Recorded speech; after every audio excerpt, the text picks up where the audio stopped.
ఏలూరు జిల్లా కైకలూరు నియోజకవర్గం మండవల్లి మండలం చింతపాడు గ్రామానికి చెందిన ముంగర నాగసుభాని అనే యువతి తన కుటుంబ ఆస్తుల పంపకాల్లో జరుగుతున్న అన్యాయంపై మరియు తన తల్లిని హత్య చేయ చూచిన వారిపై ఏలూరు కలెక్టర్కు పీజీఆర్ఎస్లో ఫిర్యాదు చేసింది. 2017 మే 14న తన తల్లి వెంకటదుర్గను ఘంటసాల త్రిమూర్తుల కుమారుడు దేవేశ్వర్ కాలువలో తోసి హత్య ప్రయత్నం చేశాడని బాధితురాలు ఆరోపించారు. ఈ ఘటనపై పోలీసులకు ఫిర్యాదు చేసినప్పటికీ గ్రామ పెద్దలు మరియు అప్పటి ప్రెసిడెంట్ జోక్యం చేసుకుని ఆస్తుల పంపకాలు జరిపిస్తామని నమ్మించి ఎఫ్ఐఆర్ నమోదు కాకుండా అడ్డుకున్నారని ఆమె పేర్కొన్నారు. ఆ ఘటన జరిగి 9 ఏళ్లు కావస్తున్నా అప్పట్లో గ్రామ పెద్దలు ఇచ్చిన మాటను నిలబెట్టుకోలేదని, ఇప్పటికీ తనకు రావాల్సిన ఆస్తులు దక్కలేదని ఆమె వాపోయింది. ఈ ఘటన వెనుక ఆస్తి తగాదాలే ప్రధాన కారణమని, తన తండ్రికి రావాల్సిన ఆస్తులను కుటుంబ సభ్యులు అక్రమంగా అనుభవిస్తున్నారని ఆమె ఆరోపిస్తున్నారు. తనకు రావాల్సిన ఆస్తుల కోసం అడిగితే కుటుంబ సభ్యులు తనను బెదిరిస్తున్నారని, తన తండ్రిని కూడా వారే నియంత్రిస్తున్నారని ఆమె ఆరోపించారు.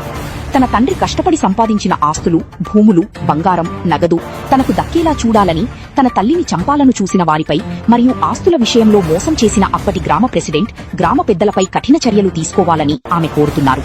ఈ విషయంలో అప్పటి ప్రెసిడెంట్ పిల్లంగి గోపాలకృష్ణతో పాటు మరికొందరు గ్రామ పెద్దల పాత్ర ఉందని ఆమె ఫిర్యాదులో పేర్కొన్నారు. బాధితురాలు పోలీసులకు మరియు జిల్లా కలెక్టర్కు తన గోడును వెళ్లబోసుకుంటూ తనకు న్యాయం చేయాలని వేడుకుంటోంది. నా పేరు ముంగర నాగసుభాని అండి. మాది చింతపాడు గ్రామం, మండవెల్లి మండలం, ఏలూరు జిల్లా. మా తండ్రి గారి పేరు ముంగర వెంకన్న. ఈయన తండ్రి గారి పేరు కనకలింగేశ్వరరావు. ఆ కనకలింగేశ్వరరావు అయిన మా తాతగారికి 4 కుమారులండి. 4 కుమారుల్లో మా నాన్న 2వ వారండి. అయితే మా నాన్న ఆ ముగ్గురికి కూడా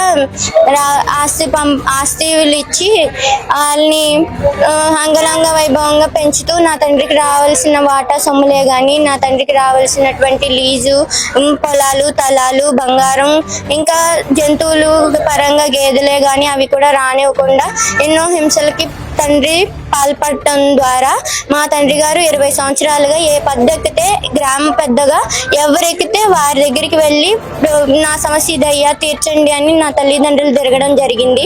అయితే 14వ తారీఖు 5వ నెల 2017న ఆ ఊరి గ్రామ క్యాషియర్, అప్పుడు క్యాషియర్ గా ఉన్నటువంటి ఘంటసాల త్రిమూర్తుల కుమారుడు ఘంటసాల దేవేశ్వర్ మా అమ్మని అటువైపు చెత్త పడేయడానికి వెళ్ళిన మా అమ్మని అటువైపు కాలులోంచి ఇటువైపు కాళ్ళలోకి మెడబెట్టి తోసి చంపడానికి ప్రయత్నిస్తే మా తండ్రి గారిని దాన్ని చూసి గ్రామ పెద్దలకు కూడా చూపించుకుంటూ దెయ్యం పడి వరకు నడిపించుకుంటూ తీసుకెళ్ళినప్పటికీ కూడా ఎవరు పట్టించుకుని ఆరా తీసింది లేదని అప్పుడు ఆ సమయంలో మా తండ్రి గారు పోలీస్ స్టేషన్ ని ఎక్కడం జరిగింది. అయితే అప్పుడు ఉన్నటువంటి ఎస్ఐ మణికుమార్ అన్న ఆయన ఆ పెద్దల్ని, గ్రామ పెద్దల్ని, ప్రెసిడెంట్ ని, నా తండ్రి కుటుంబ సభ్యుల్ని పిలిపించితే ఆ ఎఫ్ఐఆర్ ని ఎలాగైనా సరే మాయం చేసి రాయనివ్వకుండా, అది ఎఫ్ఐఆర్ ఫిలప్ అవ్వకుండా నా తల్లిదండ్రులకి అప్పటి వరకు ఉన్నటువంటి గ్రామంలో ఉన్నటువంటి ఆస్తులు ఇప్పించి, లీజులు ఇప్పించి, వాటాలు ఇప్పించి ఇవన్నీ చేస్తాం, ఈ సమస్యను మేము తీరుస్తాం, మా గ్రామంలో అన్ని సమస్యలు తీరుస్తామని మా తండ్రి గారిని, మా తల్లి గారిని ఒప్పించి తీసుకొచ్చి 9 సంవత్సరాలుగా దానికి ఎటువంటి సమాధానం కూడా ఇవ్వకుండా గ్రామ పెద్దలు అలాగే ఉంటున్నారు. అయితే ఎప్పుడైతే మా తండ్రి గారికి పోలీస్ స్టేషన్ ఆశ్రయించారని తెలిసిన తర్వాత వాళ్ళు గట్టుబాట్లు మిమ్మల్ని ఊరు నుంచి వెలివేశామన్న కారణంతో మమ్మల్ని స్కూల్లో హింస పెట్టడం దగ్గర నుంచి, నా తండ్రికి రావాల్సిన వాటా సొమ్ముల దగ్గర నుంచి, గాటగాడ్ లైసెన్సుల దగ్గర నుంచి, ఇంకా గ్రామంలో రావాల్సిన బియ్యమే గాని, స్థలాలు, పొలాలు, సంక్షేమ పథకాలు ఇవేమి ఇవ్వకుండా కూడా అడ్డుకోవడం జరుగుతుంది. గత ప్రభుత్వం మొత్తం అర్జీలు పెట్టడం జరిగింది. ఈ ప్రభుత్వంలో 2 సార్లు అర్జీలు పెట్టడం జరిగింది. అయితే నా తండ్రికి రావాల్సినటువంటి ఆస్తుల విషయంలోనే ఈ గ్రామ పెద్దలందరూ పూసుకుని మా నలుగురిని హింసల పాలు పెట్టడం జరుగుతుంది. కాబట్టి మాకు నా తండ్రి వాళ్ళ తండ్రికి సాయంగా వెళ్ళి చేదోడు వాదోడుగా ఉంటూ ఆ ఆస్తి అంతా కూడా నా తండ్రి అతని తండ్రితో సంపాదించాడే తప్ప మిగతా 3 కొడుకులు కూడా ఎటువంటి ఎటువంటి సాయం చేయడం గాని పనుల్లో పాలు పంచుకోవడం గాని చేయకుండా చదువు అనే పేరుతో దళారుగా తిరగడం జరిగింది. వాళ్ళ ముగ్గురికి పట్టాభిషేకం చేసి నా తండ్రిని వివిధ హింసలకు పాల్పడుతూ నా తండ్రిని హింసలు పెడుతున్నారు. మా తల్లి నలుగురికి ఆ గ్రామంలో ఎటువంటి సంరక్షణ లేదు.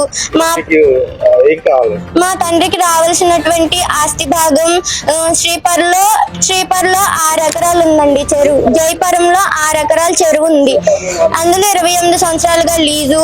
4 ఎకరాలేమో శ్రీపర్లో ఉందండి. అందులో రావాల్సిన 28 సంవత్సరాల లీజు. తర్వాత 10 గేదెలు, 20 లక్షలు. తర్వాత ఒంగోలులో డాబా, ఇంకా చిన్న 10 సెంట్లని, దేంపల్లో 4 సెంట్లు స్థలం, అలాగా ఇంకా ఇతరమైనటువంటి ఉన్నాయి. అవన్నీ కూడా నా తండ్రికి రావాల్సిన భాగాన్ని మాత్రమే మేము కోరుతున్నాం. నా తండ్రికి రావాల్సిన భాగాన్ని ఇప్పించి, ఆ గ్రామంలో సంరక్షణ ఇప్పించి, నా తండ్రికి రావాల్సిన సంక్షేమ పథకాలు అడ్డుకోకుండా, అలాగే నా తండ్రికి రావాల్సినటువంటి గ్రామంలో వాటా సొమ్ములు అవన్నీ కూడా ఇప్పించవలసిందిగా కలెక్టరేట్ ఇది యొక్క సమస్యను పరిష్కరించి మాకు న్యాయం సమకూర్చ ప్రార్థన. పిల్లలు, నా పేరు ముంగర వెంకన్న, మండవేల మండలం దేవిచింతపడి మాది. మేము 4 అన్నదమ్ములు. మాకు 16 ఎకరాల పొలము, 10 గేదెలు, 20 లక్షల పొలము, 30 కాసుల బంగారము, ఇవన్నీ మా నాన్నగారి దగ్గర ఉన్నాయండి. నాకు పెళ్ళి అయిన కాంచి, నా పెళ్ళి అయ్యి 28 సంవత్సరాలు మట్టి నాకు దున్నుకోమని ఎత్తలేదు, బతకమని లీజులు ఎత్తలేదు. వెళ్తేనేమో కొడుతున్నారు. దానికి సపోర్ట్ కూడా గ్రామంలో పెద్దలకు చెప్పుకున్నా సరే తీర్చలేదు. తీర్చిపోగా కలెక్టర్ని సంప్రదిస్తేనేమో నువ్వు కలెక్టర్ దగ్గరికి ఎందుకు వెళ్ళావు అని ఇబ్బందులు పెడతాం. గ్రామంలో రావాల్సిన వాటర్ సొమ్ములు ఆపేయటం, మళ్ళీ నీళ్ళ ఇబ్బందులు, కరెంట్ ఇబ్బందులు, ఈ పిల్లలు చదువుకుంటే చదువుకి ఇబ్బందులు పెడతాము. ఇప్పుడు ఈ పిల్లలు చదువులు పూర్తయినాయి. ఈ పిల్లల ఫోటోలు తీసుకుని ప్రతి ఒక్క మరి జాబులకు పెడితే ఈ పిల్లల ఫోటోలు తీసుకుని ఆ కంపెనీలకు పెట్టారు, వీళ్ళకి జాబులు ఇవ్వకూడదని.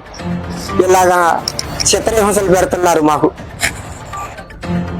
నన్ను కొడతాము, మా యాబుల్ని కొడతాము. మాకు ఆ చింతపట్ల సంరక్షణ లేదు. మాకు అధికారులు వస్తేనేమో సైకిల్ అని పెడతాము, మెంటలని పెడతాము. ఇలా పెట్టి పదికి పంపటము, సాల్వ్ చేసామని చెప్పటం అధికారులు. ఈఓ గారిని కానీ, ఎంఆర్లా కానీ ఆస్తి నిమిత్తాన మాకు ఇవ్వకూడదని గ్రామం దానికి మద్దతు పలుకుతుంది. పూర్తి మద్దతు గ్రామమే ముందుకు వచ్చేస్తుంది ఎక్కువగా. ఇక ఆ ఆస్తిని పంచి ఆ భూమిని మాకు ఇప్పించి గ్రామంలో రావాల్సిన వాటర్ సొమ్ములు కానీ మరి మేము కూడా ఆ ఊళ్ళోనే నివసించేటట్టుగా మాకు సంరక్షణ కల్పించమని నేను వేడుకుంటున్నాను.